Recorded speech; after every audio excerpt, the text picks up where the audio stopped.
Hello everyone, I'm back with another course, another series with for AZ-900 Azure Fundamentals. A lot of you have talked about it, and in previous videos the voice quality was not so good, so I have come up with another video, and let's go through this course together for AZ-900 Azure Fundamentals, and let's continue.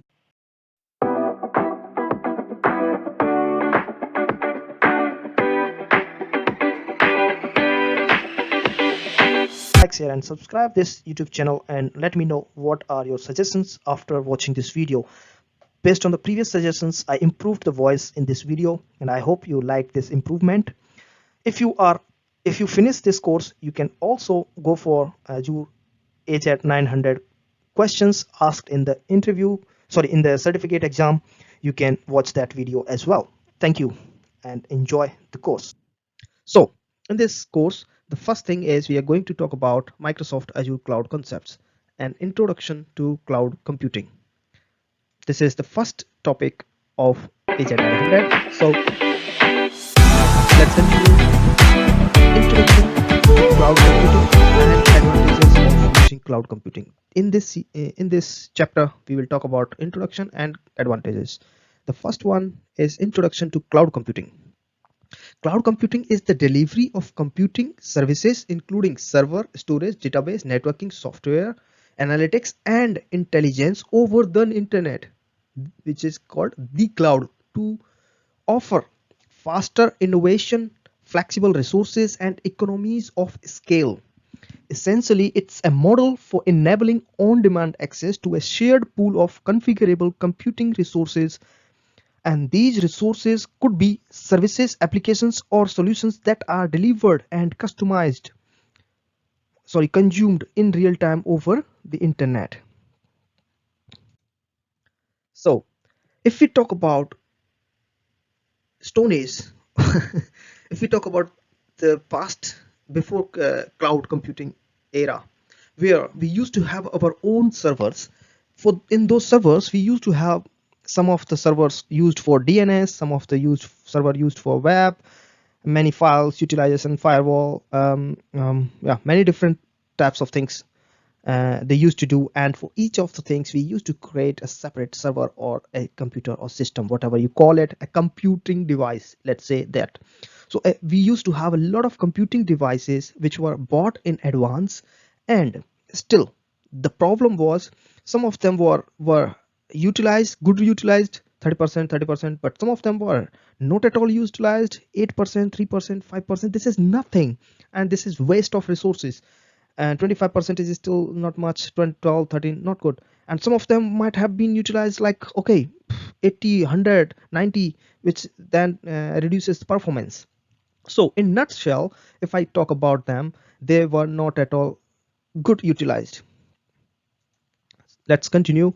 And then there came a time when we had virtual machines. So after that, what we used to do, we used to buy a physical server, or let's say physical system. Then after that, we used to, with the help of virtualization or hypervisor, we used to create multiple systems that could be used for different options. So still we are investing heavily to buy a big computing server, but we are utilizing that server or resource to best utilize our using virtual machines. But still, what we are doing, still we are allocating some resources and fixed resources. Those resources are not being used by other systems or applications. So still we are sharing, but we are fixing the size. Then, so even with virtualization, we had a high upfront cost, space needed to host the server, electricity cost, and hardware maintenance is still needed. And even though I did not write, but security for those servers, also cooling for those servers, because they consume high electricity, which results in high temperature. So you need to calm them down. A lot of other extra expenses which you can't even imagine now. So then we were introduced with the concept of cloud computing. Nice. So we have already talked about the definition, but let's just read out the definition again. Cloud computing enables companies to consume a compute resource such as virtual machine, storage, or an application as a utility just like electricity, rather than having to build and maintain computing infrastructure in-house. And this definition is from this website. So let's see how it looks like. We have multiple resources now, which are called shared resources, and we have different types of cloud: government cloud, public cloud, private cloud, hybrid clouds, different types of cloud. We will talk about them later. Don't get confused with these terms, but in nutshell, these are the small, looks like a small but be really big, um, the servers. Then, and we also have cloud infrastructure on demand self-service, so you can request for these cloud uh, for these resources, and cloud providers provides you all these services on demand. How much does the public cloud cost? Yes, that's a good question. Services are built on demand by the minute or by the hour, allows organizations to create new resources when needed and shut them off and stop paying when they are not needed anymore. So organizations can be more dynamic and cost effective. So what it does, it reduces the upfront cost, which is called capex. So instead of capital expenditure, cost goes into operating expenses, which is opex. Let's see a little bit more in detail about what is capex and opex. So let's see the basics of opex and capex. Pay attention here, you will see at least 1 or 2 questions in your exam on this. So capital expenditures are depreciated over the useful life of the asset. You cannot fully deduct the cost from the fiscal year the asset was paid for in, and operating expenses are deducted in the same year they are made. So basically you have control over your expenses. Let's understand a little bit more in detail what is the example of for cost. So here you see I'm buying a virtual machine in the region West US for the operating system Windows, and with the instance, which is 2 cores, 8 GB RAM, 16 GB temporary storage, and the cost is 0.151 per hour.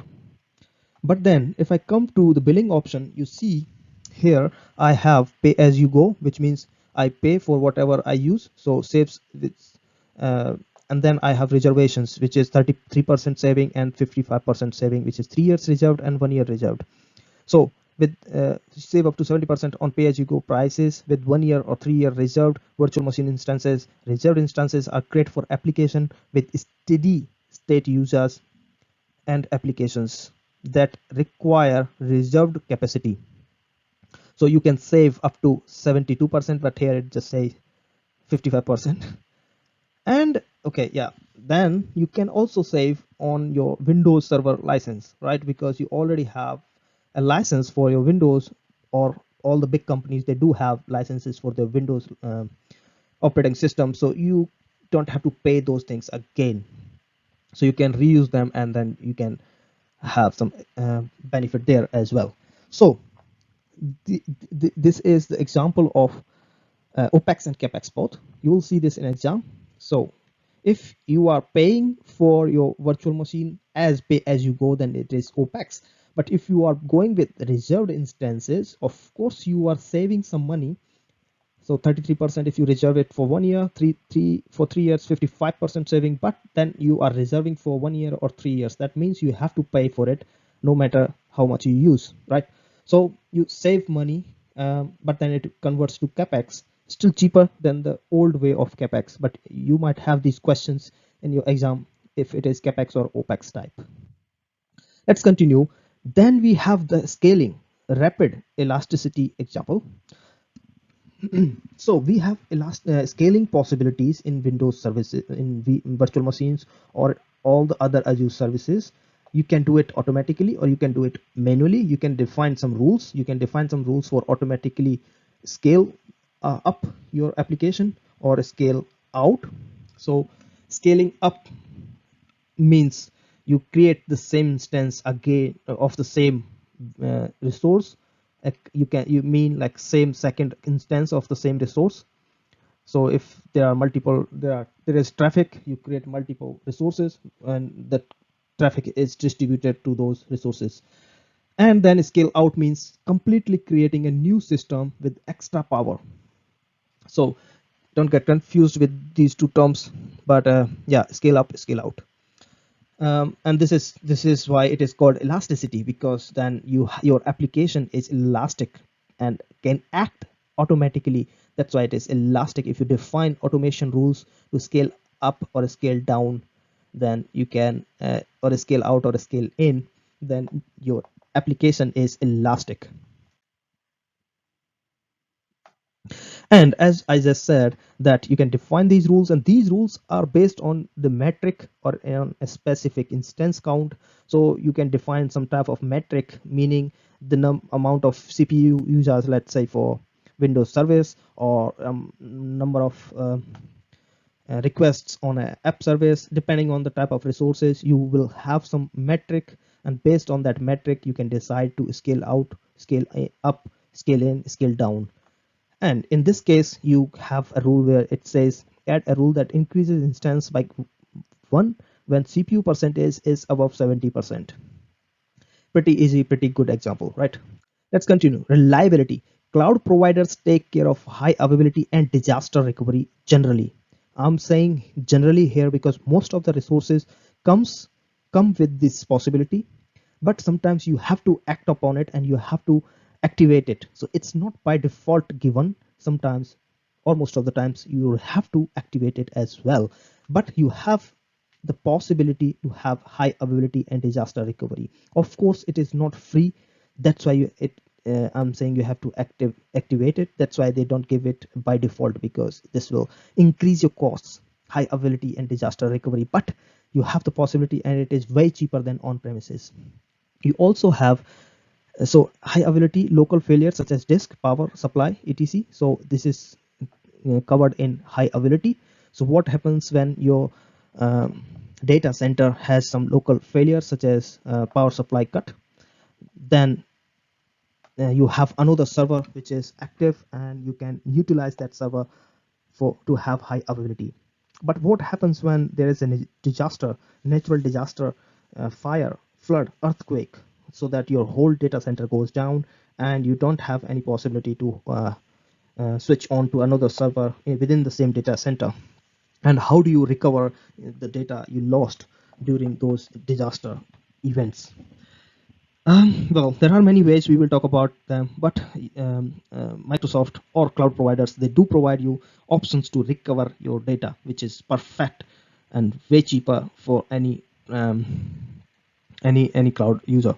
Then you have also fault tolerance, which is very similar to high availability, but offers zero time downtime, meaning it is highly available, meaning your application, let's say in within an example, your application was hosted in West Europe, and you had a flood or you had a war during yeah, like this time war is going on. So you have some situation where the data center was bombarded and it goes down. What will happen to your application? Will your application be still highly available? But if we plan for it in advance, yes, we can still have a highly available application having a fault tolerance. So if your application is um, ready to fight these disasters, then your application is fault tolerant, meaning it can offer them zero downtime and then offer alternatives. I hope you are enjoying this, and if my speed is slow, then you can switch to 1.25 or 1.5 speed. Everyone has a different type of understanding, and I think it will change the speed. It will change the understanding. Let's continue. Reliability and cost. Cost to implement in house can grow quickly. So if you need if you need to develop an application which needs to be available, highly available, disaster recovery, fault tolerance, your cost goes up. And that is not like normal cost, but really really heavy cost, because you have to capex, you have to buy in advance all the computing power, networking and everything in advance, and then you have to plan it, you have to really have it physically working solution. But in the cloud, you benefit from the economies of scale, and then you don't have to pay for it in advance, and you really pay a very fraction of amount of money if you go for high availability and disaster recovery. You have locations. So Azure data center locations, this by the recording this time, yeah, we have around 60 plus regions worldwide. You see, US alone has a lot of regions. If you want to check out the current status of the regions and countries, you can just go to Azure Microsoft, azure.microsoft.com/enus/global infrastructure regions, or just search for it, global infrastructure regions Azure Microsoft. You will see it for Azure yourself. But let's say for South America, we have only one data center. For Africa, we have two data centers. For India, we have three data centers. UAE one, and other in China they have their own data center, but it is for Azure. And Europe has a lot of data centers here.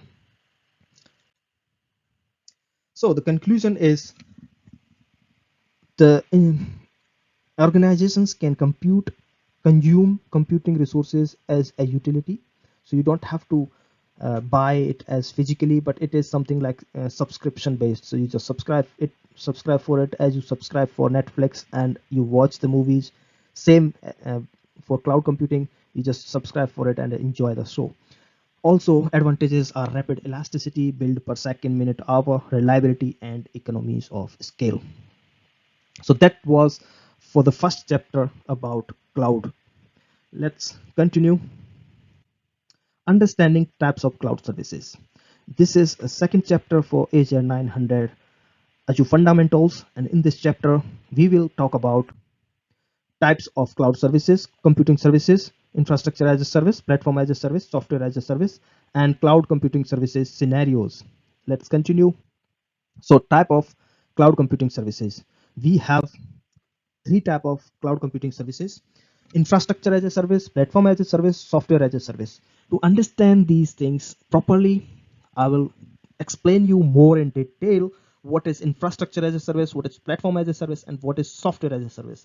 But first, let's see an example where you have four types. So on premises, because we have this on premises here, because we want to understand comparing with on premises what you do and what you get in cloud. So if you are on premises, you do everything yourself. So green is you manage and blue is managed by the vendor. Here in on premises, you manage everything from application, data, runtime, middleware, OS, virtualization, server, storage, networking. You manage everything. But if you go to cloud providers, you still manage something depending on the type of computing service you choose, but you still manage something, and something is managed by vendor. That's why we call it shared responsibility. So here, if we have an IaaS service, which is infrastructure as a service, that means you manage application, data, runtime, middleware, and OS on it. But beneath the OS, everything is managed by the vendor: networking, storage, server, and virtualization. These things are guaranteed or by the vendor that you will have them always, or they manage all those things. But if you see in the platform as a service, you are not responsible for runtime, middleware, and OS.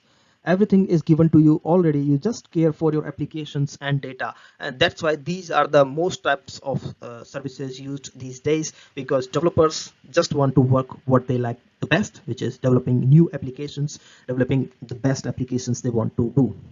So you manage applications and data. But further down, if you go to software as a service, then you manage, well, you don't see what you manage here, but because you only do the configuration, but still you manage something, right? It's not like you manage nothing. But all the things are given by the cloud provider here: applications, data, runtime, middleware, OS, virtualization, server, storage, networking. Everything is given by the cloud provider here.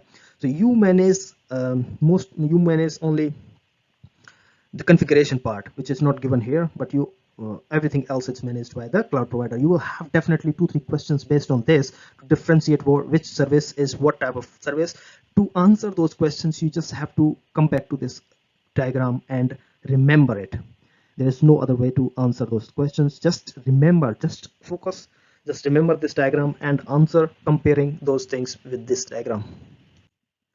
Then to understand it better with the pizza as a service, we have these type of things.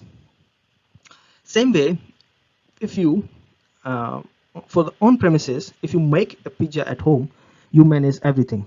You manage dining table, soda, electric, gas, oven, fire, pizza dough, tomato sauce, toppings, cheese, everything you manage yourself. But if you get it infrastructure as a service, meaning you buy a pizza, frozen pizza outside, and you take it and you bake it at home, so you get the pizza dough, tomato sauce, toppings, and cheese put on that pizza, which is frozen pizza already. You still have to manage your dining table, soda, electric, gas, oven, and fire. But if you go for PaaS, which is platform as a service, then let's say pizza delivery, which is like ready pizza is delivered to your home, then you manage only dining table and the soda part. But if you choose SaaS, which is software as a service, you manage only eating. So you just have to eat it, meaning the same way what I said, you only have to configure those services.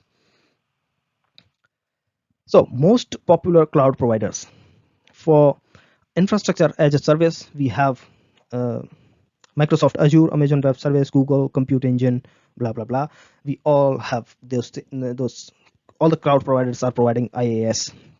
For platform as a service, examples are Azure Logic Apps, Heroku, Amazon Elastic, Beanstalk. SaaS services are Office 365, Google G Suite, Salesforce, Dropbox, because these are just drag and drop or configurable applications, and you can just use them.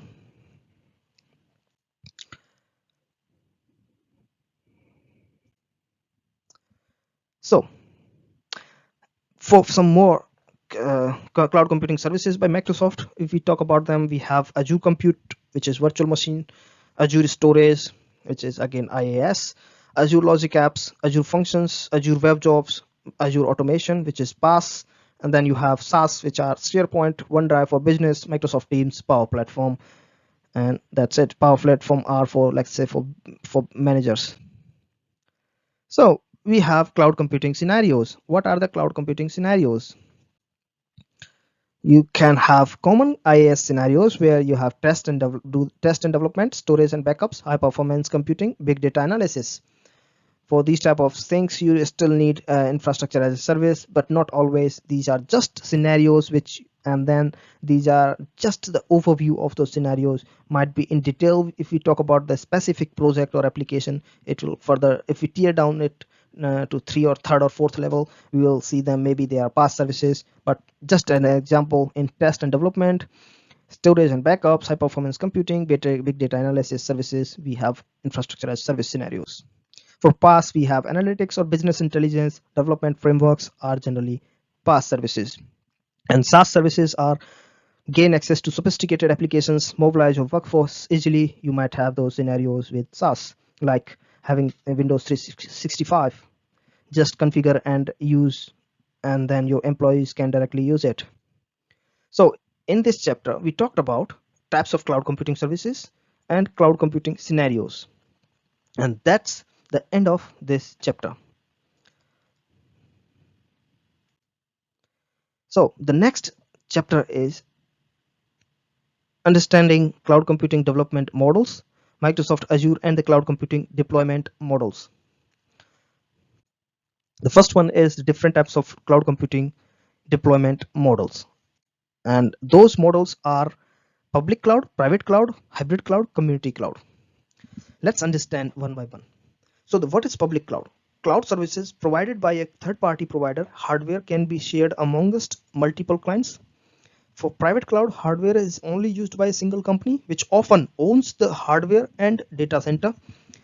And in the hybrid one, the combination of public and private cloud with automation and orchestration between the two, because to communicate between public and private, you need some orchestration. And then we have the community cloud. Infrastructure is shared between several organizations from a specific community with common concern, security, compliance, and jurisdiction. And most of the Azure customers offerings are in the public cloud model. Why? Because this is the cheapest and most useful as well. So then we have two other remaining, private and hybrid. Azure Stack allows you to run cloud services on premises. Azure Stack can be used for connected or disconnected scenarios, consistent tools, experiences, and app models, e.g. transfer workloads to Azure public cloud. So these are the general scenarios where you might have private and hybrid clouds.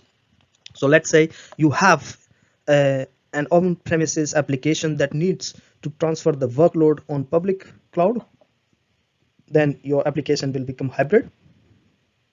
And maybe you want your application to be highly available, then you can support it by going or using the scalability of cloud. There are many scenarios like that where you want to use the capabilities of cloud. Then you have community cloud, which are generally government organizations. So Azure government is an Azure offering specific to government entities, can handle data that is subject to government regulations and requirements, FedRAMP, DOD, CGIS, etc. And then you have other Azure community cloud offerings such as Azure China, Azure Germany.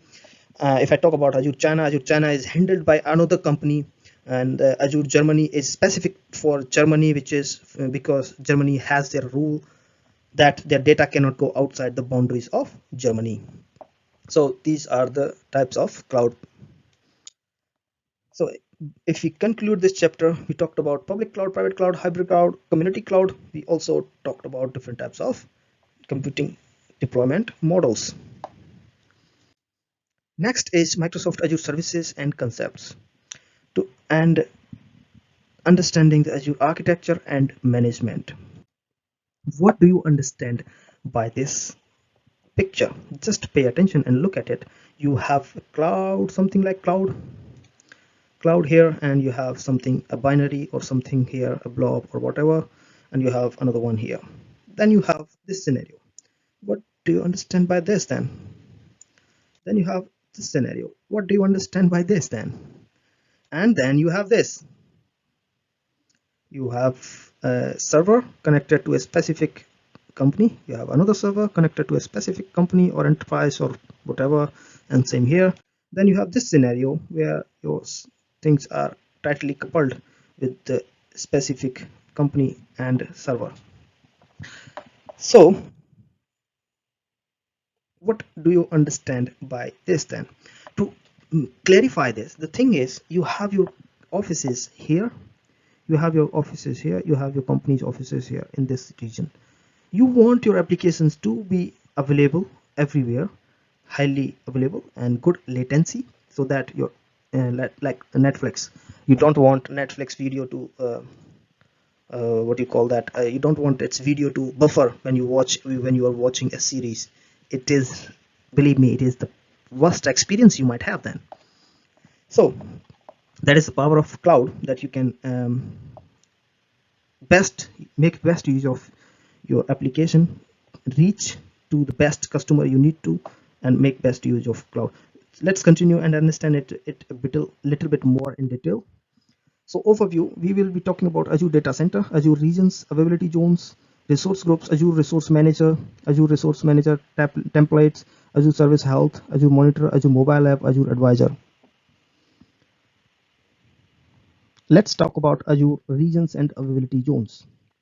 Okay, so you have these different terms here, but they are also directly related to physical deployment or physical resources. First is Azure region, second is Azure geography, third availability zone, and then is Azure region pairs. What is Azure region? And Azure region is a set of data centers deployed within a latency defined perimeter and connected through a dedicated regional low latency networks. This is essentially an area of the world where Azure has its data centers. Example include East US, West US, Southeast Asia, or more. Then you have Azure geographies. Azure geography is a discrete market typically containing two or more regions that preserves data residency and compliance boundaries. It's a defined area of the world that contains at least one Azure region. Geographies allow customers with specific data residency and compliance needs to keep their data and application close. So geographies are fault tolerant to withstand complete region failure through their connections to dedicated high capacity networking infrastructure, in other words, express routes. So Azure regions are connected via express routes. We'll talk about that in region pairs. Then you have availability zones. Availability zones are physically separate locations within an Azure region. Each availability zone is made up of one or more data center equipped with independent power, cooling, and networking. They are set up to be an isolation boundary. If one zone goes down, the other continues working. That's why they are called availability zones. And they are also connected via express routes. And then you have region pairs. So as the word suggests, these are the connected. So Azure region is always paired with another region within the same geography, such as US, Europe, Asia, at least 300 miles away. This approach allows for the replication of resources such as VM disk storage across a geography that helps reduce the likelihood of interruptions due to events such as natural disasters, civil unrest, power outages, or physical network outages affecting both regions at once. If a region in the pair was affected by a disaster, for example, services would automatically fail over to the other region in the pair. So basically, the smallest unit in this is server, then data center, then availability zones, then regions, then geography. That's it. So on this map, you can see, I don't have exact names, but generally everywhere we have these here on the map. Here everywhere we have the uh, data centers. Region pairs. So what is region pairs? Regions within a geography, as I already explained, regions within a geography are coupled together or paired together, and generally the data centers are 300 plus miles apart, and the automatic replication and failover for the same Azure services is automatic. So when there is a failover, when there is a disaster, then the application will fail over to the paired region, and that is really good for high availability, let's say for service updates and outage recovery prioritization. So service updates are like patching for virtual machines or other type of services Azure provides. Then you have, so this is general diagram which shows you. So here you see region, Azure region, and within Azure geography, as I already told you, and then you have availability zone, then you have data center. So within, again, in this availability zone, another data center might be another data center here, and then multiple availability zones are in Azure region, and Azure regions, multiple Azure regions are in Azure geography, and these regions are connected by Azure pair. So if there is a problem, it will fall over to Azure region. Let's continue. Now let's understand the resource group. What are resource groups? Generally, resource groups are logical unit of resources. Simply, resource group is nothing a type of it's not a real resource, but it is just a grouping of similar type of resources. That's it. It's very simple term as it sounds, and it might become complicated if you keep talking about it and keep it complicated, make it complicated. And then resources in Azure. What type of resources you have? You have virtual machines, storage accounts, web apps, databases, VNets, networking resources.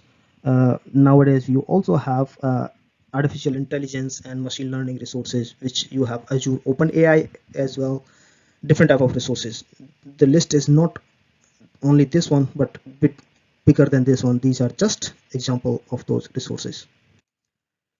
And then these resources, similar type of resources, are grouped in the resource group. That's what is called a resource group. That's what I said, a logical unit of similar resources which are combined together and put together, or which can be put together, are put in a single logical unit, that is called resource group. So resource group, resources share the same life cycle. Resources can only exist in one resource group. Resources can communicate across resource groups. Container for security boundaries can export infrastructure as code using resource manager templates. Resources can be in different regions. So these, all of them are exam related questions. So resources that share the same life cycle are in same resource group. Resources can only exist in one resource group. Resources can communicate across resource groups. Container for security boundaries can export infrastructure as code or IAC using resource manager template. We will talk about it in a while. What is Azure Resource Manager? And resources can be in different regions. So in a single resource group, resources can be in a different regions. You will have a question on this. Can you have resources in a different region in a single resource group? Then you have Azure Resource Manager, ARM, and management tools. So what is Azure Resource Manager or and its management tools? To understand this, we need to understand infrastructure as code. And then how do you do how do you have or do infrastructure as code using Azure Resource Manager template? Basically, let me give you an example by going to this screen. Okay, so I am here in my subscription and my Azure portal, and you see I have created a testing app, logic app. You could create any other resource, and here I'm just going to see I'm just going to show you what is Azure Resource Manager template, ARM template. How does it look like? How can you export it? So in the overview, you have this logic app, you have logic app designer, you have other things, view, many other things here. But then if you go down and then if you go to automation, you will see there is export template. And if you click on the export template, you will see an ARM template being generated here, and it looks like this, which is a JSON file. And simple, right? What it has is pretty simple thing. And you have here the parameters, script. If you want to use it according with the script, you have templates, visualize template. And once you get this, you have something like this being created by this template. You could export it. You can export this by export this as PNG. You can just download it. If we come back to our template, ARM template, what does it have? It has, let me just make it a bit bigger, and up. Also, let me stop this. It is on the half screen, but you see here, this is how it starts.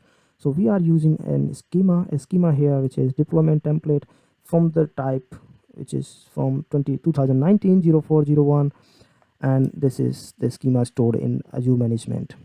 Okay, so this is the schema. Content version is 1.0.0, which is generally a content version for this specific ARM template. Then you have default value for the workflow testing NK name. So these are basically the parameters you are sending to this ARM template.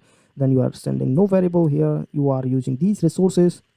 Basically, these are the resources predefined in Microsoft.logic workflows. So these are the ARM template types. So once you define like type here like this, you are basically pointing towards Microsoft.logic.workflow, which is a predefined resource, and you are sending these values to this resource, and basically you are telling what type of resource you want to create.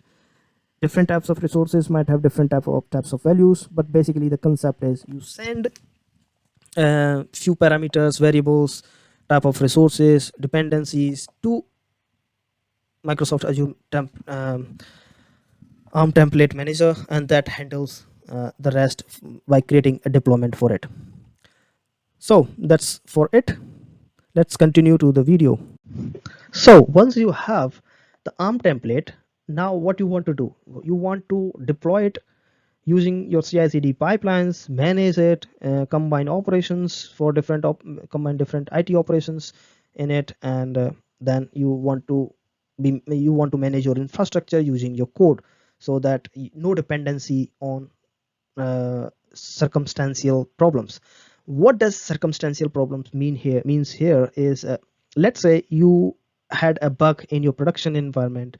Somebody detected, your front end guys or testers detected a bug in your production application. What happens is you solve this bug quickly and you solve it on production, and then you are done. You think, okay, it was a quick problem, I just resolved it.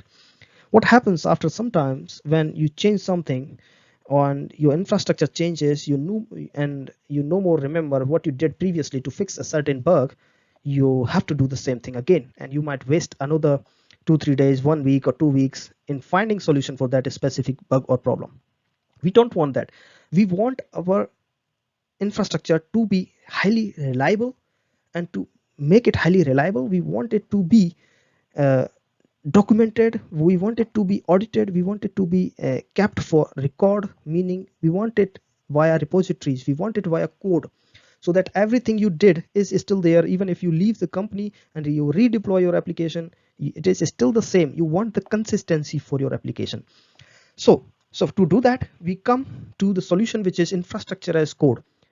And to do that, we come to agile development and DevOps. So what you have four things. You combine IT operations and development. Infrastructure now being managed as code, can be stored and versioned in code repository and included in CI/CD pipelines. So all this can be done. And how you can do this? The only reason is by using ARM templates.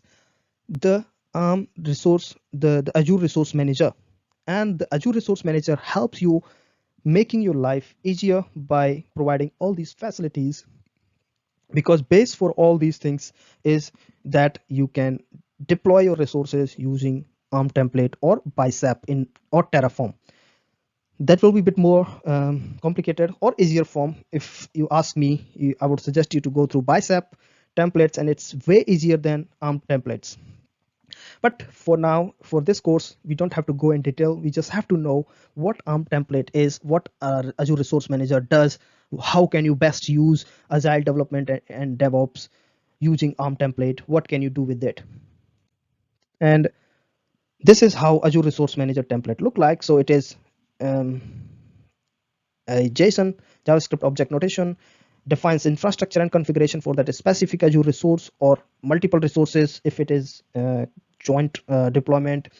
It is a declarative syntax, and deployment can be done using CI/CD pipelines from GitHub, PowerShell, Azure CLI, Azure Resource Manager REST API, and also using Azure Portal. So you can then utilize the power of automation, the power of a lot of possibilities are there then once you go into this direction. But let's continue, not to deep dive. Today we will talk about this more in detail in the course for Azure Developer Associate or AZ-204. Let's talk about Azure Advisor for optimizing your Azure resources. So what is Azure Advisor, and what does it give? What does it do? Let's see. So back to my Azure portal, you see I'm in my Azure Advisor, and you can go here as by just going to your subscription, and then you click to Azure Advisor, or you could just search for Azure Advisor. So in the Azure Advisor, I'm here in the Advisor's core, and you see here it has no advice for me, because this is a new subscription or old subscription but without any resource or resource not being used. Basically it has no advice for me, but what it does, what it gives you advices about cost, security, reliability, operational excellence, performance, and many more. So basically you will have questions related to this in your exam talking about what Azure Advisor can give you. It can give you advices related to cost, security, reliability, operational excellence, and performance. And you see this is if I go to then particular thing cost, then it will give me all the advices related to cost, security, reliability, and many more. So okay, that's it. So what did we learn in this module? We learned about Azure data centers, Azure regions, availability zones, resource group, Azure resource manager and tools, Azure manager templates, Azure service health, and Azure monitor, Azure mobile app, which we didn't talk about, but it's a simple mobile app which provides you multiple options to handle Azure resources. It doesn't give you everything, but it just gives you to do basic operations basically. And then we talked about Azure Advisor. Next is exploring Azure core products. And what are those Azure core products? We have set of services which are Azure Compute, on-demand computing power. This is like getting your another set of systems or set of computing systems that provides you a set of different options. It can be for your let's say data analytics application which requires high computing power, high GPU or high CPU, then you can use those Azure compute resources. And these compute resources are virtual machines, container, serverless computing, Azure app services. And what are the benefits of them are easy to provision new resource, pay for what you use, platform as a service option available, and scale depending on the workload.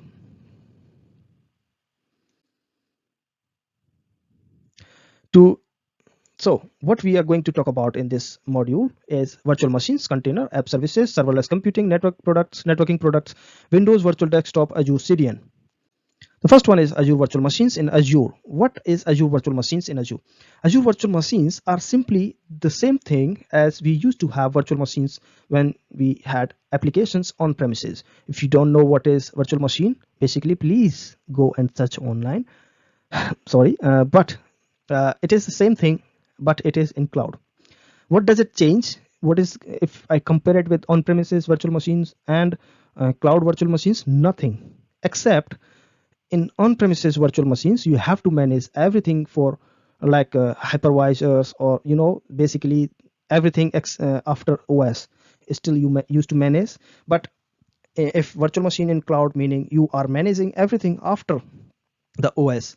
Basically it's an infrastructure as a service, so you manage everything after the OS.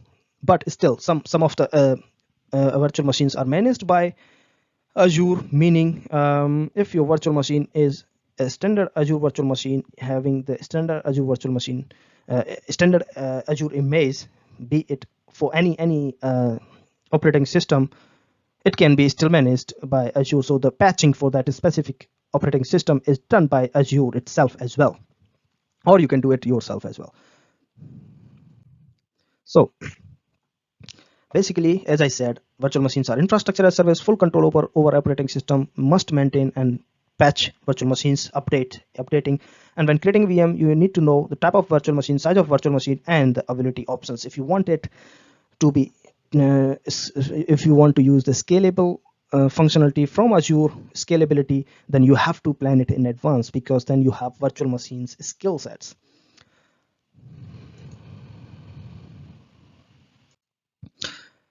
Because also on virtual machines you can install custom software, can shut down to save costs manually or on a schedule, enable hybrid cloud, familiar administrative model, lift and shift migration, Azure site recovery, Azure migration. So Azure lift and shift is basically if you have an on-prem application, you want to shift it to cloud, you just deploy it, because you can just create a similar environment in the cloud, basically installing same type of dependencies in the cloud virtual machine, and then deploy your application to that specific virtual machine, and then your application is in cloud. So it's good for lift and shift. And then it uses Azure Virtual Network, which is called VNet, and underlying disks are stored in Azure storage account. So basically for your Azure virtual machines disk space, that Azure disk is stored on a storage account, and you have to pay for that as well. Then the same thing what I was saying is, if you want to plan your scalability for your virtual machine, then you have to think about it, and you have to go for Azure virtual machine skill sets. Basically these are the identical virtual machines with load balancing, number of VMs can scale out or in, spread across fault domains and update domains, and only pay for underlying resources. We haven't talked about fault domain and update domains. We will talk about it in a while, but basically to give you an idea about, as we want our virtual machines to be fault tolerant and highly available. So let's say if your one of the virtual machine or node is being updated, then it is unavailable generally or logically. And then how will you handle that unavailability? What you do, you create domains for that. You say you can't, so Microsoft will take care of that thing. Then if you tell the Microsoft that you can't update this virtual machine if you are updating the another one, otherwise it can update all your virtual machines skill sets nodes together, so all of your virtual machines are down or unavailable. If you tell that, if you tell them in advance that don't update them together, then they are fault tolerant, because then your one of the virtual machine is available, and you still pay for the underlying resources only. Then you have second thing, which is container option in Azure. And to understand this, you have to think about this, what you understand out of this. Then you come to this place. What do you understand out of this? You have a computer, you have something, and then you have server. And then what do you understand out of this? You have your user, you can call it, or computer, you have server, container, whatever, and then you have cloud. Basically, this is it. So to explain the previous example, and we will talk about it still in the next examples, let's compare virtual machines and containers. What happens is Azure virtual machine or any virtual machine is still requiring you to handle or have a guest OS or an operating system on top of a hypervisor. So you have a basic system which is having infrastructure operating system. Then on top of that operating system, you have hypervisor that is giving you multiple virtual machines, and meaning you are sharing the resources. But in case of containers, it's not the same thing. You are not really creating any guest operating system or any hypervisor. So you remove basically these two things, hypervisor and guest OS. You remove them and then you have the container basically. But it is not so easy. You replace these two things by the Docker runtime. Basically, you provide a similar type of Docker runtime to similar types of applications, and that's it. Meaning, for these applications, you have a couche that these applications can easily run on. So all the dependencies are installed here, and then your applications can run here and also independently and unaffected of each other. So I hope it is a bit clear. Let's continue. So now comes an example here where you have a container. Then you have a base image and you have an image. So a container, if you remember from the previous slide, we had a container, a Docker runtime that was basically an image. And that image is basically using a base image which provides a Docker runtime for the applications. So those images are stored in the container registry. So this image is being accessed by this container, but this image is restored in the container registry. That means this can be referenced by multiple containers. So multiple containers can reference to the same image then, and this is kind of central registry for those images.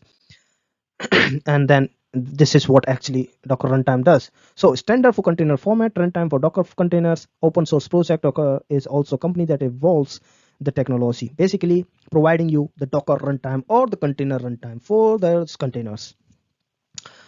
It's itself a big topic itself. If you want to learn more about Docker containers, please look for other videos on my channel. But for now, let's continue. Then you have hosting options in containers. For containers, sorry, you have multiple hosting options. You have local workstations, on-premises servers. These are like, yeah, you have to manage them yourselves and have them, yeah, you have to do everything yourself for them. Then you have VMs in Azure. You have Azure Container Instance. You have Azure Kubernetes services. You have Azure App Service. So these two are similar and existing options you might already know. If we talk about, you can host a container in a virtual machine if your container is pretty specific and you cannot find a common or shared image for your container. Basically, you can have them in a virtual machine, but it is still the expensive option here. Then if you can get an Azure Container Instance, then you can have them in Azure Container Instance. Azure Kubernetes services also offer the same thing for containers. You can host your containers here as well. Also, you can host your containers using Azure App Services. Let's talk about Azure Kubernetes services.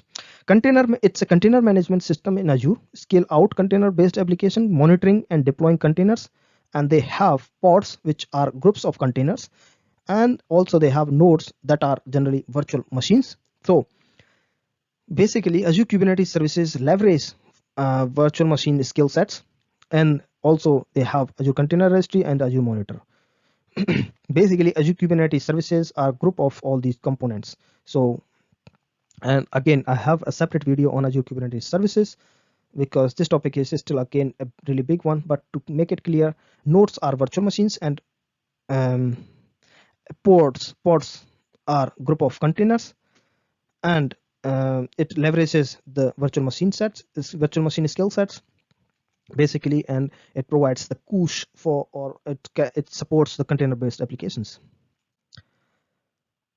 Azure App Service, which is, I think most of you know, but similar to traditional web hosting framework runtimes installed on servers, Azure Manager manages web servers for you. So basically, the runtimes are handled and managed by Azure. You don't have to do anything but just select the correct version for you. So you select the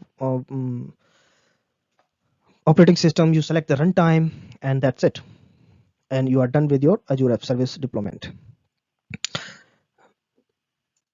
So Azure App Services, and for Azure App Services, you have different options again. You have web apps, you have API apps, you have mobile apps, you have web jobs, you have containers. For to deploy Azure App Services, you can make use of these 5 things. So basically, also function apps, they are kind of similar here, but we will talk about them later. But here you see web jobs. Web jobs are scheduled jobs in cloud. You have API apps, you have web apps and containers. The API apps and web apps are similar, but you know the difference is same. Don't get confused by the names here. And mobile apps are for mobile. Yeah, pretty simple, right? And this is how your app looks like. So basically your app service name.azurewebsites.net. But your application should be unique, because you see here you are having your app service on azurewebsites.net. So your application or app service name should be unique. Let's continue to app service plans. So Azure app service plans, you have multiple app services which are doing different things, but to run them you need a plan. The plan is basically how do you want to spend money. How do you want your application's resources to be configured? Basically you are saying, I want to spend $20 per month or $30 or $1,000 per month on that, for these app services. And this dollar is not something like you can say $1,000 per month, but this is basically calculated and you know them in advance, because you select the type of resources for your app service you want to be used.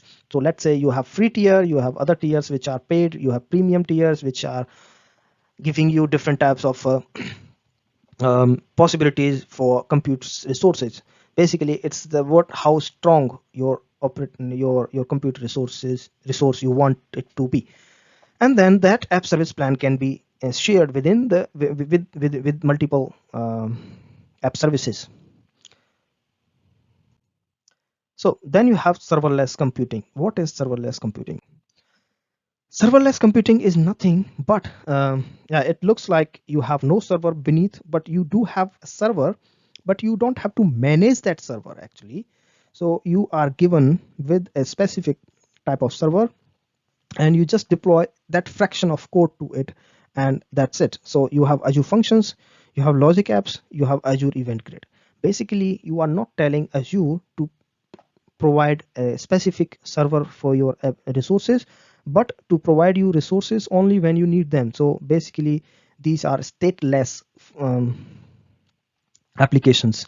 So whenever you have high load or whenever you have some activity, you just your resource is available quickly, and for most of the other times they are lying idle. For Azure Functions, they run custom code, and they are initiated by different type of triggers, which are newly, if you have a new blob created trigger, you have time trigger, you have yeah, many barefoot trigger, you have different type of triggers, HTTP trigger. You have Azure Logic App, which also acts upon triggers and then do certain things. You have Azure Event Grid that connects data sources and event handlers, and then simply these event grids triggers some actions. These actions can be calling an Azure function as well. So to understand it, Logic App, you have a Logic App which is trigger. Let's say a blob storage. In the blob storage, there was a file was dropped here. then what you can do is you can call an Azure function to do certain things about that that blob or that file, and then after that you can trigger an email to send an email that this file was treated by this Azure function, and task is done. So you see this is kind of automation happening here, and this is stateless. So once your job is done, the server is not really provisioned, so you are really paying very less for these things. Then you have core networking products in Azure. The core networking products are virtual networks basically, and those virtual networks are subnets. These are not a different thing than what you already have in real life. So these are the same thing you know actually, virtual net and subnet. If you don't know, please check online and you will see them.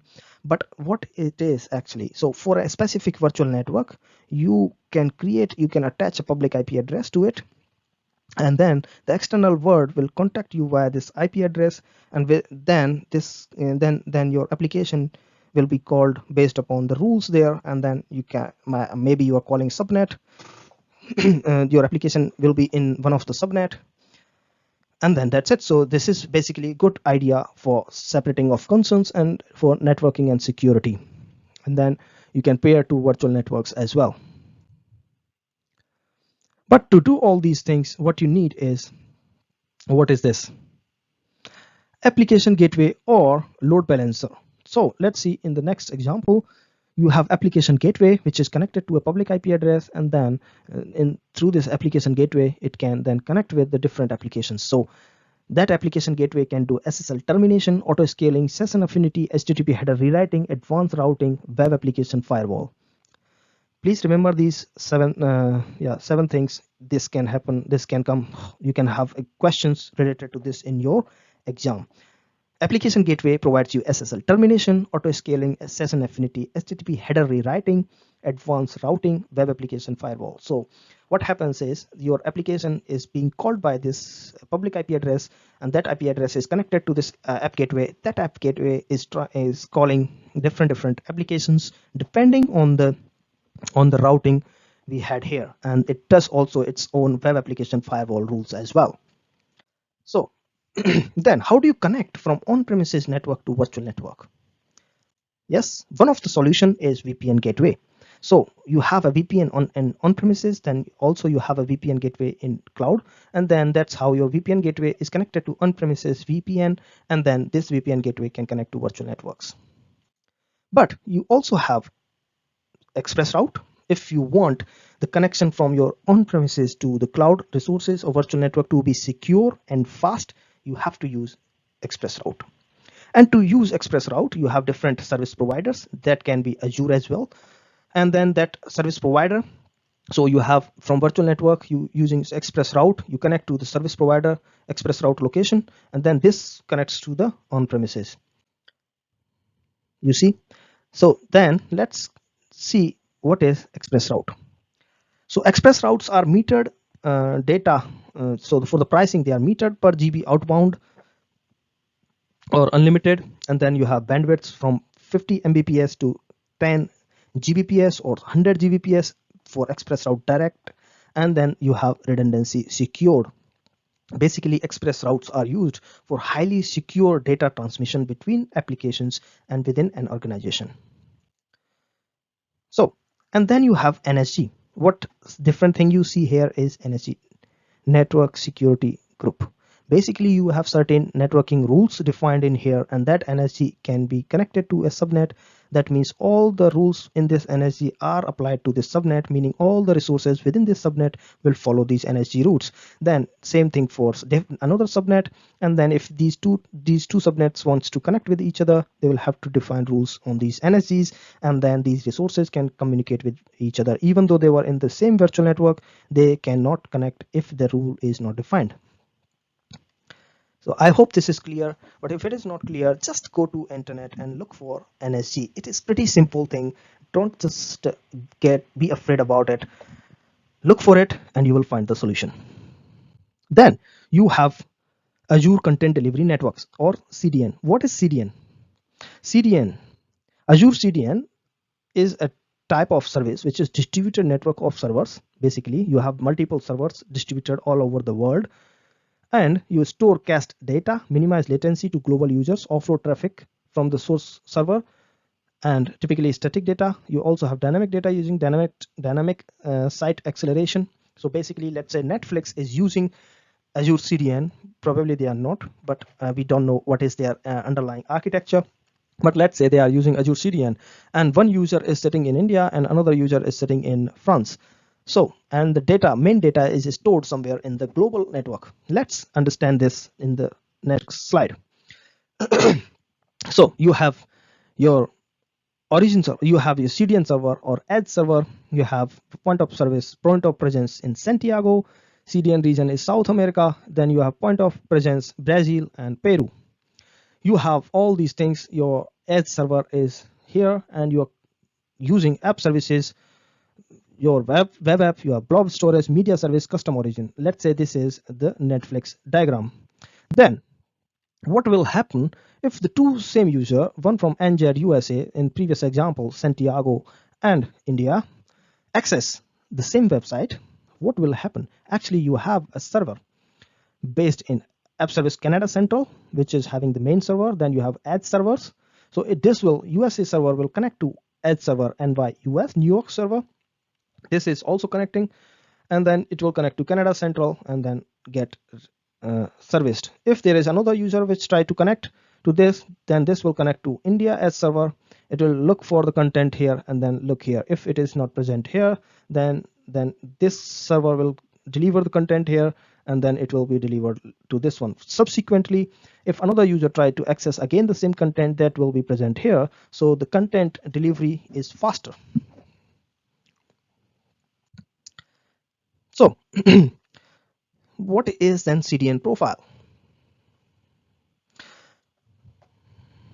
You have different type of pricing tiers, and that is creating a CDN profile. Azure CDN from Microsoft, Azure CDN from Verizon, Azure CDN Premium from Verizon, Azure CDN from Akamai.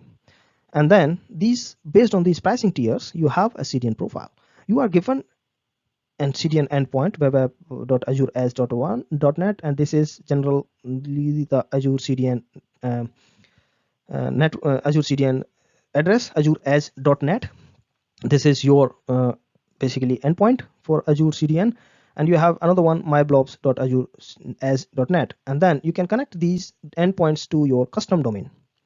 So when someone tries to call your custom domain, it will decide what you need. Then it will redirect to your blob server or your app server. So basically, a lot of things are happening on CDN server. In simple words, it is simply giving you the possibility to content faster delivery and caching. So if we summarize this module, we talked about Azure Compute Options, virtual machines, containers, app services, serverless computing, core networking products, Windows, virtual desktop, and Azure CDN. Next one is data storage in Azure. Storing data in cloud requires flexible solutions to new and old problems. Storage services for specific data types, and then you have benefits to Azure data storage solutions are automated backup and recovery, replication across the world, encryption ops, security and platform integration, development, features, and support. So you have all these benefits, but how do you get them? So you have storing data possibility in cloud, and for all your utilizations, you need quite flexibility for your storage type, right? And for your duration, so hot tier, cool tier, archive tier, you want to archive some data, you don't want to pay that much for that archiving data because you don't use that frequently. You want to have hot tier where you use that data frequently, let's say videos, files, photos, which you display all the time on your website. You might have cool tier where you access them often but not so frequently. You want to have encryption option. You want your virtual machine disk to be stored on your database, on your storage account. So basically you need data storage for many options, many cases. I cannot really say them here, but I mean describe them here, but you need data storage. So how do you do that? You have different categories of data. You have structured data, Azure SQL database, Azure database for MySQL, Azure database for PostgreSQL. Unstructured data, Azure blob storage, Azure file storage, Azure disk storage. You have semi-structured data or NoSQL data, which is, let's say, Cosmos DB. So these are different type of categories of data. How do you do that? So you have, in this module, we're going to talk about relational database products in Azure, Azure Cosmos DB, Azure storage accounts, Azure blob storage, transferring data to Azure. Let's continue. Managing relational database products in Azure, or managed relational database products in Azure, which managed means here managed by Azure. So you have Azure SQL Server on virtual machine. Pay attention to it, on virtual machine. Full control over SQL Server, can provision from the Azure Marketplace, flexible pricing option, automated updates, scheduling, managed backup to Microsoft Azure. But you pay attention to it, this SQL Server is stored or installed or hosted on virtual machine. Then you have another option, Azure SQL database, which means it is given by Azure, and it is that means that has to be managed by Azure as well. So fully managed platform as a service, always running the latest version of SQL Server, flexible pricing model, vCores and DTUs. We will talk about them later. What is vCore and DTU? Single database or elastic pool. So if you want to have a single database or elastic pool, meaning multiple elasticity, basically you can have multiple databases, or scaling, automatic scaling, and you have service tiers for different workloads. Then you have Azure SQL managed instance. Pay attention to it. Broadest set of SQL Server capabilities. Benefit of managed platform: deploy VM onto your own VNet, lift and shift with minimal changes. So this is basically Azure managed instance, but it is giving you more flexibility than the shared instance of Azure SQL. Then you have Azure database for MySQL, same thing for MySQL. So you can use MySQL Community Edition here, open source tools for platform compatibility, dynamic scalability, encryption, automated patching and backup, all the facilities which you had for SQL Server, but this is for MySQL. Then the same thing for PostgreSQL, and then supports complex data structures, geometric data types, extensions for GIS, managed database feature, single server, hyperscale citus, faster response time, and larger data sets like 100 GB plus, and that is for Azure database for PostgreSQL. So then Cosmos DB for semi-structured data storage. This is very interesting to learn. To know about Azure Cosmos DB, you can also go to internet and look for it. But to give you an idea about it, Azure Cosmos DB is globally distributed, multi-model, fast response time, ability to scale rapidly and globally. What does this globally distributed mean? So your database or your data is globally available, meaning it is replicated to multiple instances. You have multi models. Your application, your database supports multiple types of data, be it relational data, be it NoSQL data, or semi-relational data, or be it like textual data, whatever, binary data. It supports any type of data. You have fast response because it is replicated globally. You have ability to scale rapidly and globally because you have ability of Azure Cosmos DB globally. So Cosmos DB use cases, what are retail applications, global retail applications, not local ones. So attributes can be vary and change over time, flexible schema. Gaming applications, because gamers are all over the world playing the same game, so it is very useful for that. Social media applications, flexible data schemas needed for user generated content, because you might have text files, you might have relational database, you might have NoSQL for queries. Different type of database can be supported by Cosmos DB, so it is very good fit for social media applications. Elastically scale throughput and storage across any number of Azure regions, add or remove regions easily, backed by SSD storage, consistency options to ensure distributed data is updated. So these are Azure Cosmos DBs. So what are the APIs supported by Azure Cosmos DB? SQL API, Cassandra, MongoDB, Gremlin, Azure Table Storage. What are the APIs supported by Azure Cosmos DB? SQL API, Cassandra API, MongoDB, Gremlin, Azure Table Storage. You will have question in your exam on these different type of APIs. Why do you use this API? Why do you use this API, MongoDB, Cassandra, or SQL? Then you have another type of data storage, which is Azure Storage Account. What does Azure Storage Services or Azure Storage Account offers you? Blob storage, file storage, disk storage, queue storage, and table storage. What is blob? So basically storing any type of blobs. File storage. What is file? File is any type of file storage. Disk storage, basically providing a disk storage for any type of operating, let's say VM, virtual machine, needs to store their disks, so providing them a disk storage. Table storage, so providing them providing your application a type of format in table storage. Then queue storage for queue type of data. And then, so apart from all that type of data, you need to understand what is locally redundant, zone redundant type of data. Okay, so what is locally redundant? You have your application in region A, you have on different servers. What you want, your application is available in case of any disaster, so it is robust application which can be highly available even during the disaster. So what you have to do is you have to mark your data as being locally redundant, which is available during disaster during in a specific region. Because for your storage account, you can specify how do you want this data to be stored. Storage account or Azure storage account specifically gives you option to store, to replicate your data on multiple zones, regions, locally, or however you want it. That's why we need to know these terms: LRS, locally redundant storage. Then you have zone redundant storage, meaning you have different zones within a region, and is it redundant to those specific zones? And then you have even another concept, geo redundant storage, meaning within a geographical region, within a geography, Azure geography, you have multiple regions and your application is redundant in that geography. Then you have geo zone redundant storage. Geo zone redundant storage, you have second zone, sorry, second region, and in the first region you have multiple zones, so your application is redundant in within the zones and also redundant within that region. So GZRS. What is how your store, how your URL is formed? So pay attention here.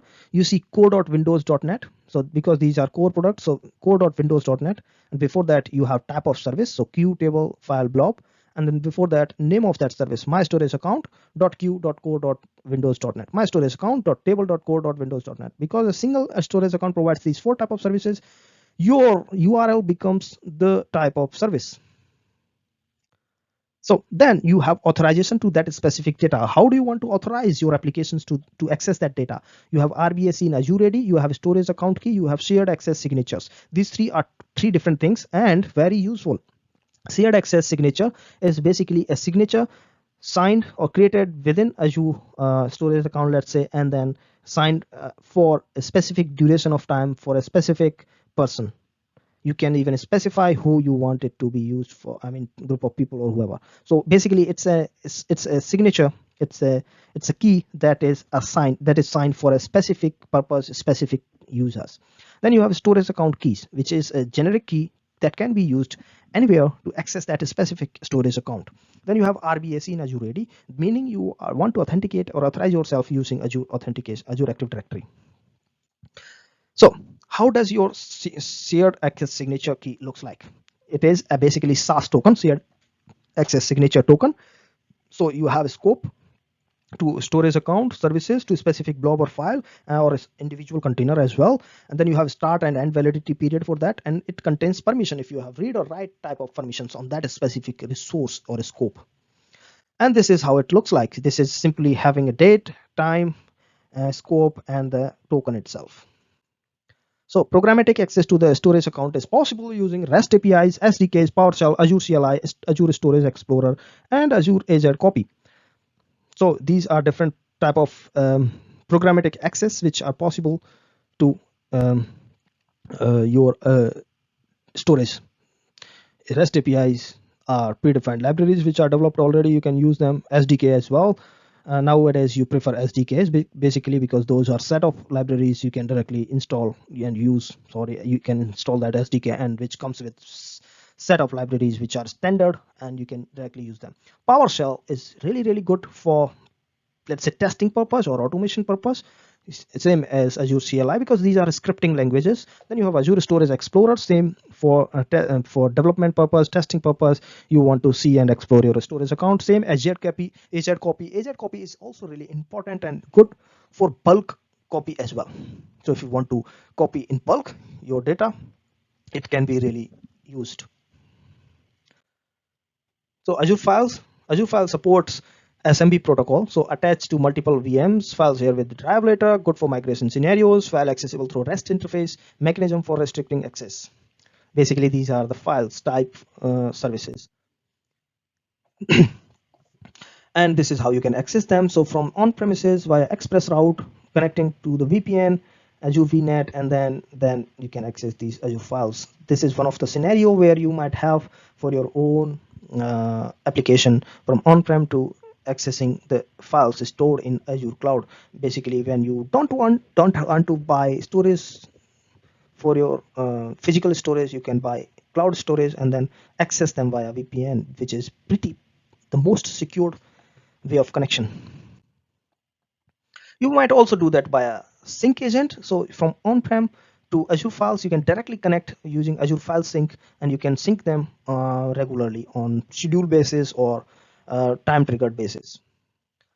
So blob is binary large object, unstructured data that doesn't adhere to a particular data model or definition, which is unstructured data. Then the blob types are blob, append blob, page blob, composed of blocks can only append blocks, ideal for logs. Basically, when your application insights, app analytics directly modify your existing blobs or logs, that is really useful. In that case, it is really useful to have append blobs. Then you have page blobs, 8 terabyte max blob size, VM disks and databases, frequent and random read write applications. So basically for VHD type of data, page blobs are utilized. Cost factors. To decide which type of storage account, which type of storage you want to use, you need to think about it for cost. If we talk about cost, we have to know the access tiers for this. So storage cost is cost, but there is also one thing, transaction cost, which depends on your access, which depends on your type of tier. Let's see that. We have hot tier, cool tier, and archive tier. Archive tier is the lowest storage cost, but it has the highest data retrieval cost. Cool tier is lower storage cost and higher data access cost. Hot tier is highest storage cost but lowest access cost. So if you frequently use your data, you have to store it on hot tier, because you don't pay for access cost, you pay for storage cost. But if you don't use your data frequently, then you want to archive it, because if you, let's say you use it monthly, quarterly, or 6 months or yearly basis, then you don't have to store it on hot tier or cool tier. You can directly store it in archive tier because you don't have to access it. So basically you don't pay much. It's pretty cheap then. But if your application is in middle, then you have to have a cool tier basically. Blob service features. You have blob snapshots, blob leases, soft delete, static web hosting, CDN integration, Azure search integration. Very nice services, very good to know, and very important, because most of the people don't really know about them or don't really use them. Blob snapshot. Blob snapshot is basically a snapshot of a blob on a specific time. Blob leases, meaning your application can lease that blob for a specific time period, meaning nobody else, if you have lock on that blob, that means nobody else can touch or modify that blob. No other application can access it and modify it, because you want to do some some operation on it, so you don't want it. Soft delete, meaning you delete that blob, but it is not really deleted, it is archived in terms of deletion mechanism, and then later on it is deleted permanently. Static website hosting. If your website is not too much dynamic content or not using so much dynamic content, or meaning by dynamic content is you are not making some calculations or making some calls or doing some computing, then you can directly host your application using a static web hosting, which is a good feature from blob services. You can, for CDN integration, you can use blob services for storing your files. Azure search integration, you can integrate with Azure search your blob services and make a perfect search engine out of it. So what are the data transfer options? Azure Database Migration Services, which is basically managed service to migrate database data to Azure data platforms, which are good for on-premises database, Azure database, Amazon Web Services. So basically you want to migrate your data from one resource to another resource, or one place to another place, or from one environment to another environment, from one provider to another provider. You can make use of Azure Database Migration Services, DMS. So from on-prem to Azure database, you can do that. Same via express route. It is connected via express route, and your data can be transferred. Azure SQL database, and same way it can be transferred via same way from on-prem to Azure SQL. Then how do you do that? You have to create a target database in Azure, access the source database for compatibility, create instance of Azure DMS, configure source and target databases, migrate data, switch over production applications. You understand? Easy, right? Pretty easy. You just create so you create a target database in Azure. You assess the source database for compatibility, because maybe you had a specific version of Azure SQL, sorry, a specific version of SQL Server in on-premises application, and your version was pretty specific. So you have to check for compatibility. Then once you are done with these two things, you can create Azure DMS, and then you can configure source and target database and migrate it. Pretty easy. Data transfer considerations: amount of data to transfer, frequency of data to transfer, and available network bandwidth. These three things matters for data transfer considerations, and that's how you should consider for your data transfer. So online data transfer options are Azure Storage Explorer, Azure Portal, Azure Copy, PowerShell, Azure CLI, Storage Client Libraries, Azure Data Factory. You already know Azure Storage Explorer, Azure Portal, PowerShell. You can do that with the scripting as well. So PowerShell, Azure, or Azure CLI. Azure Copy is also kind of PowerShell, or sorry, scripting, but a command that directly copies bulk of data to storage options, storage services. But these are two new things: storage client libraries, which can be used in any of the application, programming application, then that can use these libraries to connect to the storage services and then transfer the data. And then another option is Azure Data Factory, which is pretty good option for bulk and automation. So you can automate your data transfer using Azure Data Factory, and then you don't have to monitor it. You don't have to do anything after. Once you have created the pipeline in Azure Data Factory, that will do the rest. So basically it's simulating the behavior you will do here. Then you have Azure Data Box, Azure Data Box disk, which is solid state disk, 35 terabyte per order, USB 3.0 connection. And then you can transfer that disk to the Azure cloud or wherever you want to transfer it.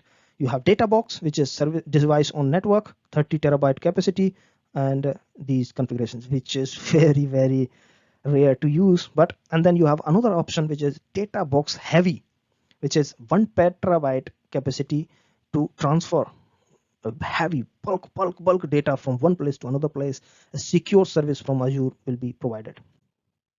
Import export services: ship your own disks. So for Azure Blob or file services, you can use the exporting data from Azure, and you can also import data to Azure and prepare drives with encryption software.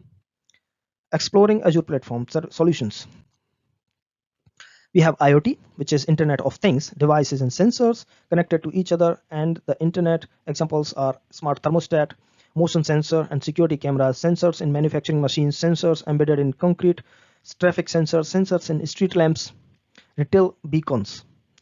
So basically Internet of Things. These are directly connected to the cloud and can be used in any electronic device, basically helping or making your things smart. So smart thermostat, motion sensors, manufacturing sensors, and other type of traffic signals sensors, street lamp. These are just some of them, but IoT devices can be used anywhere for anything. What are the users? So the alerts, insights, and actions. Basically you have alerts, then you can also have the insights for those IoT devices, and then you can take some actions on those IoT devices. So what are the issues? Issues are lack of standards. So IEEE is working on standards, but these are also left to device manufacturers. Security: potential to be hacked. Communications can be intercepted, because from IoT to the cloud services, the communication can be easily intercepted. IoT services in Azure are Azure IoT Central, Azure IoT Hub, and Azure Sphere. We'll talk about them in a while. Azure IoT Hub. What is it? Platform service? Connecting devices to the cloud, managing devices, ingesting data, and it's a bi-directional communication. So you can communicate to Azure IoT devices, and Azure IoT devices can communicate to Azure IoT Hub. And automatic provisioning of device objects. So you can provision objects from Azure IoT Hub to the Azure IoT devices. Basically, it is a monitoring platform from Azure to monitor Azure IoT devices and making them work actually to use them. So this is how it will look like. You have a device which is connected to IoT Hub. You have multiple devices. Data is stored here. Then the same thing can be done based on the data from these devices. You can alert. You can take some actions based on the data you are receiving here, or you can do some analysis over that data. And this is how let's suppose this is an electronic IoT device which is sending you smart detection data, or it's a vehicle moving on the road and sending you the data over IoT Hub. It can be anything. So how can you use that? You have SDKs and APIs. In your application, you can access Azure IoT Hub via SDK and APIs. You have simulated devices for development, and authentication is done using X.509 certificates or shared access signature.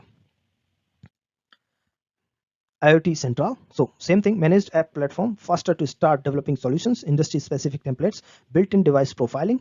So this is a bit more advanced, not advanced, but more predefined modules that you can make use of and make faster applications.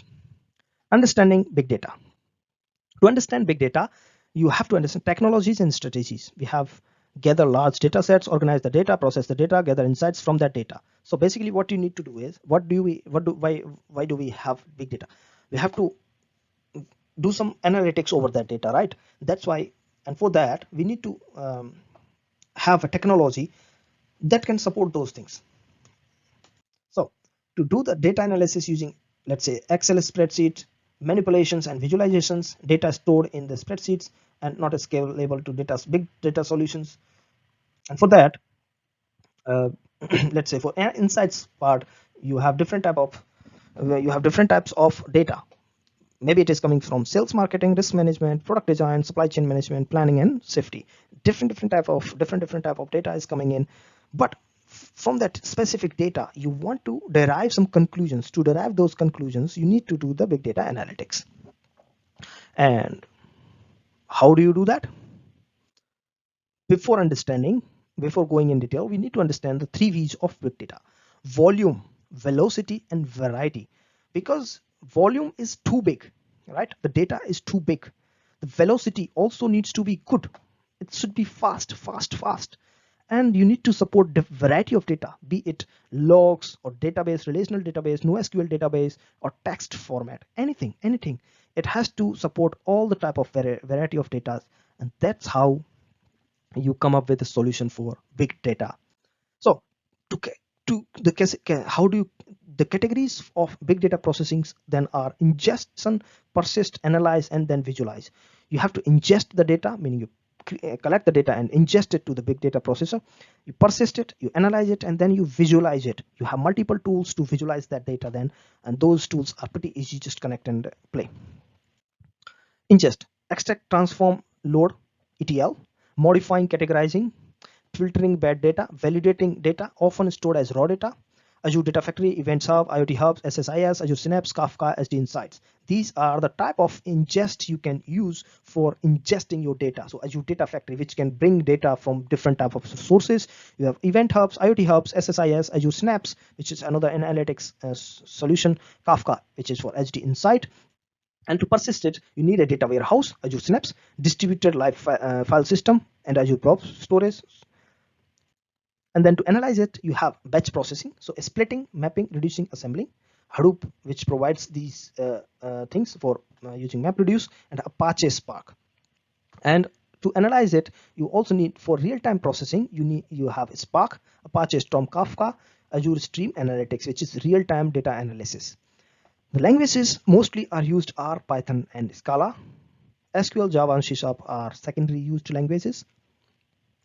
And then to visualize that analyzed data is pretty easy by doing via Power BI, MS Excel, and Jupyter Notebooks. But mostly used tool is Power BI. So big data solutions in Azure. What are the big data solutions in Azure then? We have Azure SD Insight, Azure Databricks, Azure Synapse Analytics.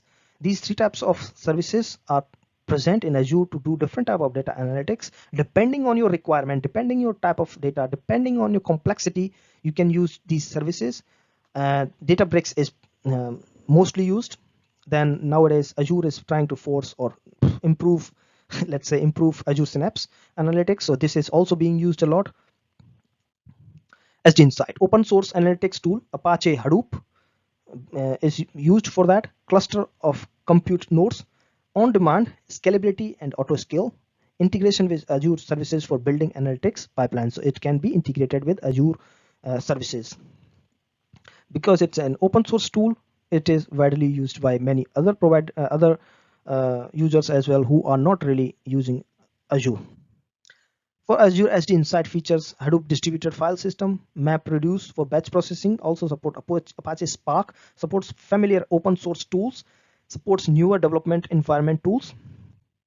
For Databricks, I think you all know, but company output, it's a company outside Microsoft, and Azure has hosted Databricks platform in itself. It is based on Apache Spark platform. It is fully managed by Spark clusters and workspace for visualizing data. It has serverless options, notebooks, interactive dashboards, integration with other Azure services. Basically, Azure Databricks gives you predefined models. With a lot of predefined models, you can make use of those models to make better analytics on your data. Then you have Synapse Analytics, almost similar thing, but it is from Azure itself. Formerly Azure SQL Data Warehouse, it is transformed to Azure Synapse Analytics. Similar things, basically supporting the same thing but from Microsoft. So what is then? We have a topic called Azure Machine Learning. Nowadays it is widely used and translated to Azure AI solutions. We also have Azure OpenAI, which is not part of this video, and also not part of this exam, but you might see it later. So let's see, Azure Machine Learning, using existing data to forecast future behaviors, outcomes, and trends. This is what Azure Machine Learning is. But you have models, predefined models, which are trained using known data. And then those models can make predictions for unknown data. And to do that, all this, you have Azure Machine Learning Studio. You'll have a question in your exam. How can you do machine learning in Azure? You have to use Machine Learning Studio. The question can be different, asked differently, but basically you will have a question: how can you do machine learning in Azure, which is Azure Machine Learning Studio. Then you have also cognitive services by Azure, and these services are vision, speech, language, decision, web search. They are put now in cognitive services, but I think in future they will move to a different category, which is now like ChatGPT, right? ChatGPT is being provided by OpenAI, Azure OpenAI. So same way, I think these services will change, but you do have these cognitive services via Azure, and you can make use of them, and they are really good actually. Computer vision, process and catalog images, generate captions for images, optical character recognition, typewriter text, handwritten text, many languages, video indexer, face API, form recognizer. Well, this is a bit old, but of course, with the help of OpenAI, you will have a lot of other possibilities, of course. And then speech AI, so speech to text or text to speech, speaker recognition, again the same OpenAI feature, which was provided by Azure. Now OpenAI also providing that. Language APIs, so language understanding API, natural language input used in chatbots, sentiment analysis, which I used also a few years back. That was pretty useful at that time, but nowadays it can be done by OpenAI already. But sentiment analysis was analyzing the text sentiment and giving you an output based on that. So what type of web services also are there? Bing web service, custom search API, Bing image search, entity search, news search, video search, visual search, auto suggest, spell check, business search. These are different searches provided by Bing API, and you can make use of them. So decision API also, or anomaly API, content moderator, personalizer. And then we have Azure Bot Services. Virtual Assistant. What is Azure Bot Services? It's a virtual assistant on the web which responds to your questions, and it uses NLP, natural language processing. Basically, it helps you create chatbots. Basically, chatbots on supported by Azure Bot Services. But again, this can be supported by OpenAI already, and but it is not. OpenAI is not part of this video and also not this certification exam, so I'm not covering that. If we talk about Azure bot services, it has a specific bot framework that you can use in your application, and then that by using that SDK, you can make use of Azure bot services directly, and you can deploy those services and make use of it in your application. So what did we learn in this module? It was pretty clear, simple module: Internet of Things, Azure IoT Central, understanding big data solutions, Azure Synapse Analytics, and AI platform solutions, which were Machine Learning Studio, cognitive services, and bot services. Now, last but not least, DevOps solutions in Azure. How do you do DevOps, Azure DevOps in Azure? You have code repositories, which we used to have from GitHub. Now we also have in Azure DevOps, we have code repositories. So team is working on the same code, and they can make use of the same code to work on different projects by a branching, and potential for overwriting work of others, central place to store the code, checkout capability, ability to merge code conflicts. I think all of you are already making use of this, so I don't have to go in detail, but go and check out Azure DevOps if you want to. I think it will help you more. Let's talk a little bit about Azure DevOps solutions, how it all started. So Visual Source Safe in 1994, we started using Visual Source Safe. Then Visual Studio Team Systems, pay attention to the name. Then we had Team Foundation Server, TFS. Then it was on-prem, and then in 2012 we had cloud version of TFS. Then after that we had Visual Studio Online, and then we had Visual Studio Team Services in 2015, and then in 2018 we had Azure DevOps. Simple. And this is how we can make use of Azure DevOps. So you are a developer, either you are using your hosting your repositories in GitHub or Azure DevOps. You can just ping, push, pull, post, fetch, rebase your code on these using branching system. So this is then Azure DevOps also provide you collaboration tools, which are tracking the tasks and responsibilities, work broken down into iterations. Kanban boards are popular techniques. So you have Azure board, which provides you different type of solutions. I think I don't have to go in detail there, but you know them already. So Azure DevOps boards, what does it have? Azure DevOps board. So you have basically PBIs, which are linked with your which are linked to your Azure DevOps board, and those can be linked to pull requests, code commits, test, builds, architectural diagrams. What type of project management then these boards supports? Agile, Scrum, Basic, and CMMI. You can modify this by going to your project settings in Azure DevOps, and you can change the type of project management methodologies you want to support. So what are the on-premises solutions? You have Azure DevOps Server, which is basically cloud, which is basically on-prem version for the cloud version. A server, Azure DevOps Server, supporting the on-premise solutions. Then the server is connected to your central repository system, and then giving you the exact feel and exact behavior like Azure DevOps Cloud.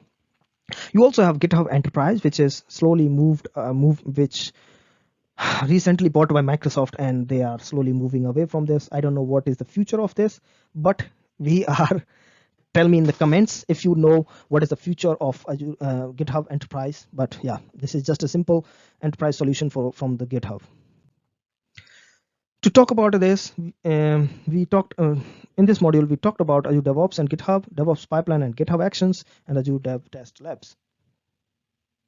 Sorry, in the module we will talk about it. Azure DevOps pipelines and GitHub Actions.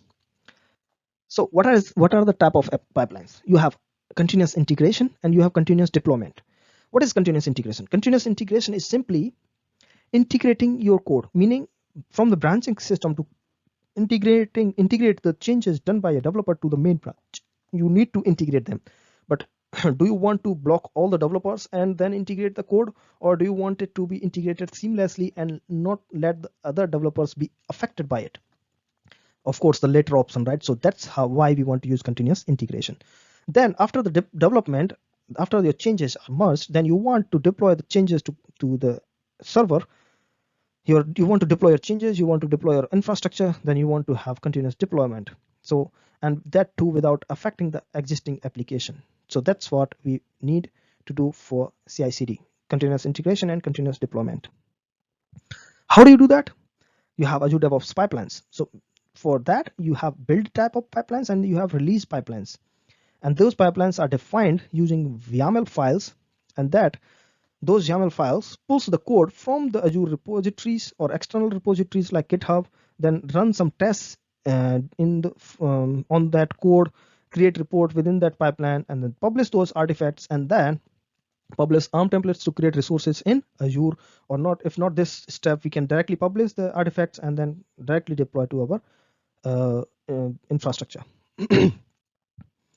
And similarly, we also have GitHub Actions. If you don't go with Azure DevOps pipeline, you can also use GitHub Actions, similar to Azure DevOps pipelines, written in YAML, similar capabilities, build code on Windows, Linux, Mac agents, and you have a GitHub Actions that run within the workflow.